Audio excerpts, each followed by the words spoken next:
Salve, salve nação alvinegra, começando mais um vídeo aqui no canal John do Timão. Então se você tá chegando, já deixa o like, se inscreve pra gente bater a meta de 110 mil inscritos. Falta pouquinho pra gente chegar aí a 107 mil, né, conto com a colaboração de vocês. Acho que até o fim do ano, né, a gente consegue bater essa marca.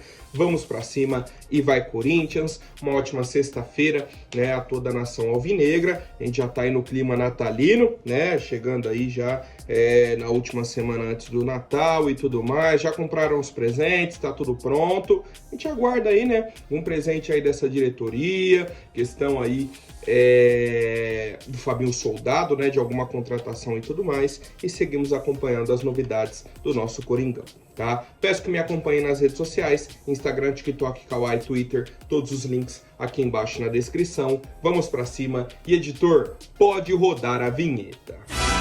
Salve o Corinthians! Bom, família, quero apresentar para vocês a Mais Ágil, parceira aqui do canal John do Timão. Para você que quer fazer a antecipação do seu FGTS, aproveitem, tá? Temos o link aqui na descrição que joga direto no WhatsApp da Mais Ágil. Temos também o telefone no banner, né? Você fala, ó, vim pelo canal John do Timão, quero antecipar aí o valor do meu FGTS. Você que quer fazer um investimento, fazer uma viagem, comprar algo nesse fim de ano, né, que você queira muito, aproveite, família. A solução rápida e fácil é a Mais Ágil, tá? E além disso, quem fizer a antecipação do FGTS com a Mais Ágil vai concorrer a um sorteio de uma camisa do Coringão, tá? Direto lá com a Mais Ágil. Então vamos pra cima e vai Corinthians! Bom, ontem, né, tivemos aí o sorteio da pré-Libertadores e o Corinthians vai enfrentar o Universitário Central da Venezuela, tá? Vamos explicar primeiro quem é o nosso adversário e aí a gente vai para a questão do chaveamento e tudo mais. Universidade Central, né, um time aí fundado em 1950, né, então um time relativamente mais novo. Teve sucesso ali no início, né, tem os principais títulos em 51, 53 e o último título de relevância 57. Ou seja, desde 1957... que o time deles não tem uma conquista de relevância. Tá? Então é um time assim, com pouquíssima tradição. Eu tinha até visto e falei, pô, os caras não tem ranking na Comebol, eu vou falar CBF, na Comebol, não tem ranking, não tem pontuação, não tem nada. É a primeira Libertadores deles. Tá? Então assim, cara, Corinthians é franco favorito. Não tenho o que falar, não tenho o que questionar. Me digam mais, tá? Olhando até a tabela de todos os times ali da pré-Libertadores, o Corinthians tem que vencer, tem que passar. Tá? Se fosse qualquer outro clube ali enfrentando o Corinthians era o favorito e a obrigação é do Corinthians de classificar. Tá? Então a gente teve aí esse adversário nessa primeira fase. E aí vamos mostrar como ficou o chaveamento, né? O Corinthians está ali na C5, Universidade Central e Corinthians, primeiro jogo fora, segundo na Arena, tá? Aí na fase 3, a gente classificando, a gente pega o vencedor do C5, que é o Barcelona de Guayaquil, que vai enfrentar o E1. Ô John, qual é o E1? Tá? O pessoal do meu timão fez uma tabelinha para ficar melhor aqui pra gente, tá? O El Nacional vai enfrentar o representante da Bolívia. Pode ser o Blooming, tá? O time do escudo azul. Então o El Nacional disputa com o Blooming. Quem vencer vai pegar o Barcelona de Guayaquil. Quem vencer pega o vencedor de Corinthians e Universidade Central, tá? Então o caminho do Corinthians é vencer a Universidade Central e vencer ali o vencedor de Barcelona de Guayaquil contra El Nacional ou o time boliviano, tá? E aí a gente chegaria à vaga na fase de grupos da Libertadores. Quero saber, né, a opinião de vocês, o que acharam aí desse sorteio, cara. Relativamente tranquilo, né? Provavelmente na próxima fase teremos um time equatoriano, né? Tem a questão da altitude e tal, mas foi o que eu falei. O Corinthians tem que vencer, é o favorito em qualquer confronto, né? E a gente tem a meta aí de chegar à fase de grupos da Libertadores, tá? Seguindo com as novidades, muita coisa de mercado da bola hoje, tá? O João Pedro Choca, nosso zagueiro aí, que foi campeão da Copinha em 2024, né? Ficou até o meio do ano no Corinthians, foi emprestado para o Ceará, conseguiu aí o acesso para a Série A com a equipe do Ceará, e aí publicou uma despedida, né? tipo, agradecendo aí a equipe do Ceará por esse momento aí que eles estiveram juntos, isso e aquilo, tal. E o João Pedro deve estar no elenco do Corinthians na próxima temporada, né? Vai ser uma opção aí. A gente teve a saída do Caetano, traz o João Pedro tranquilo, né? Só para compor elenco, tá bacana aí, boa sorte para o João Pedro. Bom, sobre o Romero, né? Eu até comentei ontem, falei, cara, o Romero tá irredutível, não quer reduzir o salário, quer contrato de 2 anos, tal, tá difícil a negociação, tá difícil. O Corinthians chegou no Romero e falou, Romero, é o seguinte, não vamos fazer uma proposta de 2 anos, tá? Não vamos. Então, ou você reduz a sua pedida, né, de tempo de contrato, de salário, ou não vai ter renovação, vai acabar o seu contrato e você fica livre no mercado. O que acontece? O Romero já tinha uma cláusula no contrato dele de uma renovação automática de 1 ano. Aí ele falou, quer saber? Tá difícil mesmo, achei que o Corinthians ia ceder, que ia aceitar aí 2 anos de contrato, tal. Vou fazer o seguinte, vou acionar a cláusula de renovação automática, tá? Então, o Corinthians e o Romero chegaram a esse acordo, vão renovar o contrato por 1 ano e manter o salário do Romero, tá? Não era nem o que o Corinthians queria, nem o que o Romero queria, mas, no fim das contas, nenhum dos dois cedeu, né? E aí eu acho que o Corinthians está correto em não ceder. O erro foi dar 2 anos de contrato para o Fagner, não reduzir o salário do Fagner, que é coisa que a gente já fala há muito tempo. Aí na hora do debate o Romero vai falar, ué, mas o Fagner ganhou 2 anos de contrato. Fagner manteve o salário. Né? Aí fica nesse debate, tal. Então agora o Romero vai ter mais 1 ano de contrato com o Corinthians, com o mesmo salário dele, né? E aí, no fim da próxima temporada, voltam a negociar se vão querer aí uma nova renovação, né? Ou não, de contrato, tá? Mas por enquanto, Romero segue no Corinthians em 2025, tudo ok. Agora uma informação do João Pedro Sgarbi, né, dos donos da bola, sobre o Luciano Acosta. Muita gente me pergunta sobre esse jogador, tá? Um meio-campista argentino, 30 anos. Surgiu aí no Boca Juniors, passou pelo futebol argentino, Estudiantes, tal. Foi pro futebol dos Estados Unidos, jogou no futebol mexicano também, está no Cincinnati desde 2021, tá? A informação é de que ele foi oferecido ao futebol brasileiro, tá? Principalmente para São Paulo e Corinthians. O São Paulo não demonstrou interesse em contratar o atleta, tá? E o Corinthians está analisando a possibilidade. Qual que é a grande questão? Ele tem contrato, né? Até o fim de 2026. O valor dele de mercado aproximadamente é de 8 milhões de euros. Ou seja, é um jogador caro e que tem contrato. Então assim, se quiser vir para o Corinthians por empréstimo, uma negociação, não, vai rescindir o contrato lá e ficar livre no mercado, opa, bacana. Agora, não, oferecemos o jogador, mas você tem que vir aqui e fazer uma proposta de mais ou menos 7, 8 milhões de euros. Aí não existe negócio, tá? Aí não teremos negócio. Se eles aceitarem um empréstimo, uma negociação com ele livre no mercado, beleza, o Corinthians está interessado. Caso contrário, não tem negócio, tá? Da mesma forma que o pessoal me perguntou sobre o Guilherme Arana, tá? A informação que eu vi aqui foi da ESPN Brasil, que o Corinthians fez sondagens ao Atlético Mineiro, né, pelo lateral esquerdo Guilherme Arana, cria da nossa base, saiu daqui, foi para a Europa, na época estava para voltar para o Corinthians, né? Inclusive ele falou em entrevistas, queria voltar para o Corinthians, estava com a minha mala pronta já para voltar e tudo mais, e aí o Corinthians não pagou o que o Sevilha queria na época. Quem pagou foi o Atlético Mineiro, e aí ele foi para o Atlético Mineiro, está lá desde então, já temos aí muitas temporadas, né, do Arana no Atlético Mineiro. Enfim, recentemente ele renovou o contrato dele, até dezembro de 2027, tá com um salário altíssimo. E o Galo quer reduzir folha salarial, quer dar uma respirada financeira. Tanto que eu acho que o Paulinho, o atacante, está negociando com o Palmeiras, né? Temos outros jogadores aí que eles vão colocar no mercado, tá? E a informação que temos é a seguinte: o Corinthians realmente entrou em contato com o Atlético Mineiro para buscar informações do Guilherme Arana, mas o Galo quer muito dinheiro.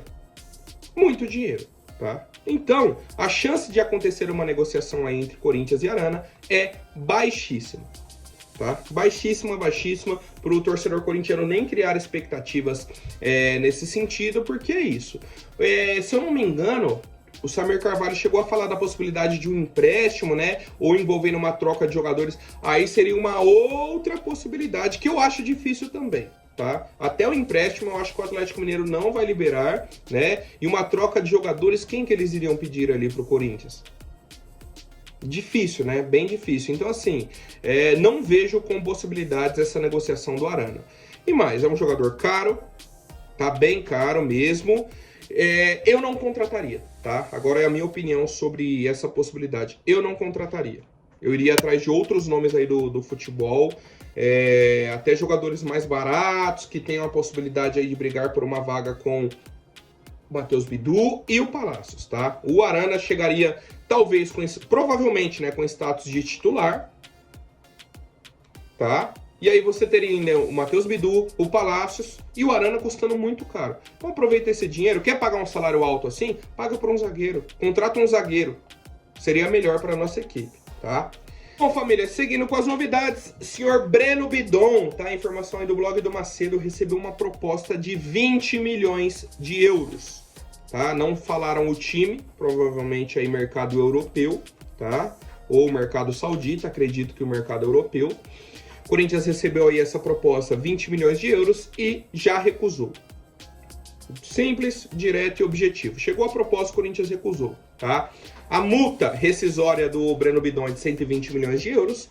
Obviamente ele não vai sair pela multa, mas é só para a gente ter uma base, só para a gente ter a segurança, né? O Corinthians tem aí 90% dos direitos do atleta e é isso, tá? Então o Breno Bidon segue na equipe do Corinthians, proposta bacana, e isso vai valorizando o atleta, né? Chegou uma proposta agora 20 milhões de euros, o Corinthians já recusou, tendência é que a gente peça aí pelo menos 25, 30, 35 milhões de euros, né? Vai depender aí, obviamente, do desempenho do próprio Bidon nessa próxima temporada. Mas já é um valor bacana, né? Já é um valor bacana. Se a nossa maior venda da história tinha sido o Pedrinho, a 18 milhões de euros, né? Começou com 20, caiu para 18, que é a negociação lá do Diony Gonzalez, não sei o que, com o Benfica, não foi?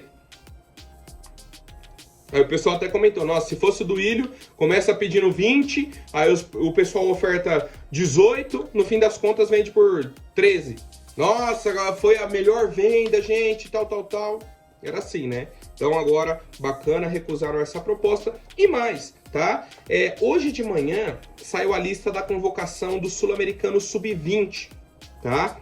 Nossa seleção brasileira vai disputar aí meses de janeiro e fevereiro, certo?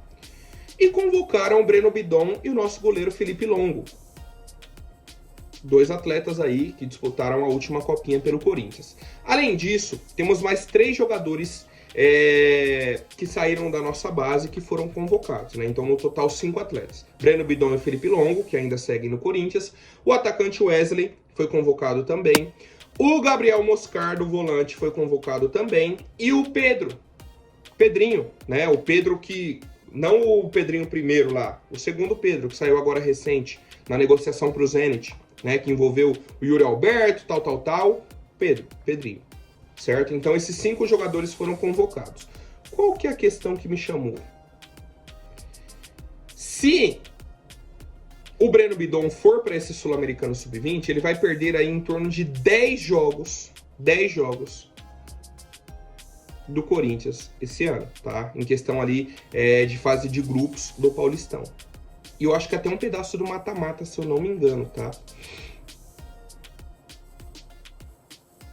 A fase de grupos do Paulistão tem 12 jogos. Ele perderia 10 partidas. E poderia perder ainda um dos jogos do mata-mata da Libertadores, da pré-Libertadores. Dei uma olhada na lista, alguns jogadores conhecidos, outros não, tal. Nenhum jogador do Palmeiras. Eu falei, ué. Em todas as convocações aí dessa seleção sub-20 tinha jogador do Palmeiras, né, na preparação. Agora, pra competição mesmo, não tem. Sabe o que aconteceu? O Palmeiras não liberou.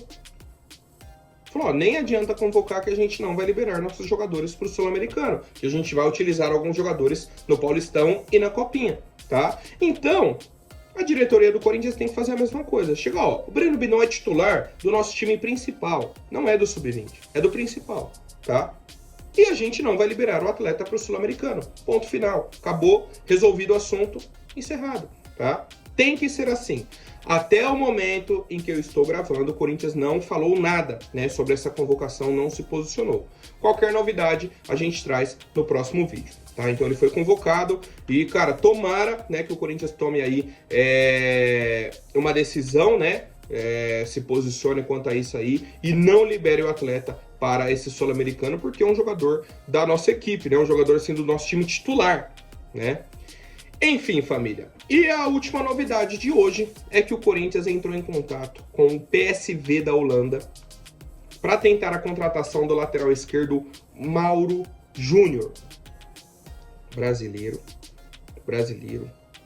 25 anos, sempre jogou aí pelo PSV, ele chegou lá muito cedo, ele foi revelado aqui pelo Desportivo Brasil, né, na Copinha de 2017, e já foi para o PSV com 18 anos. E tá lá desde então, tá? Ele joga de lateral esquerdo, de meia esquerda mais ou menos, é um ala ali aberto, ou até um ponto esquerda. Faz a função de volante ali também, é um jogador polivalente. Craque de bola e mais. Chegou a jogar com o André Ramalho lá no PSV, né? Então é conhecido aí do André Ramalho e tudo mais. Cara, um jogador bom de bola, tá? Bom de bola. Qual que é a questão? Contrato dele. Tem contrato até o meio do ano. Então, o que o Corinthians vai tentar? Antecipar esse contrato dele para que ele venha agora, já em janeiro, para o nosso clube, né? O Corinthians pode tentar aí um pré-contrato com ele para que ele venha no meio do ano, ou chegar a um acordo com o PSV, o contrato dele tá acabando, tal, ele já quer voltar para o Brasil, isso e aquilo, então encerra aí o contrato dele agora e ele vem para o Corinthians de graça, tá? É uma possibilidade que o Corinthians está tentando com o lateral esquerdo Mauro Júnior. O que eu falei do Arana? O Mauro Júnior faz sentido. Você vai pegar um jogador livre no mercado, né? Na teoria pegaria livre no mercado se ele conseguir essa rescisão ou o acordo aí, né? Seja para agora ou seja no meio do ano. Não vai pagar para comprar o jogador e vai ter um atleta de muita qualidade. Tá? O Mauro Júnior é um bom jogador, cara. Eu acompanho ele há um tempo já, né? Desde que ele chegou aí no PS. Não desde que ele chegou, mas já há um tempo, né? Que eu via que era um jogador brasileiro e tal. Eu falei, caramba, não lembro dele aqui no futebol brasileiro. Eu fui pesquisar, falei, verdade, ele saiu cedo daqui, né? Não chegou a jogar profissionalmente no Brasil, só na Holanda direto. Então por isso que não é um jogador tão conhecido aqui, mas deve ter tido aí a indicação do André Ramalho, isso e aquilo, e a gente aguarda mais atualizações, tá? Então o Corinthians segue em busca aí de um lateral esquerdo, temos essas opções, o Arana acho bem difícil, Mauro Júnior é uma negociação mais atual, depois que o Corinthians desistiu da contratação do Wendel, lateral do Porto, tá? Por hoje é isso, família, amanhã eu volto com mais novidades, até mais, um forte abraço e vai Corinthians!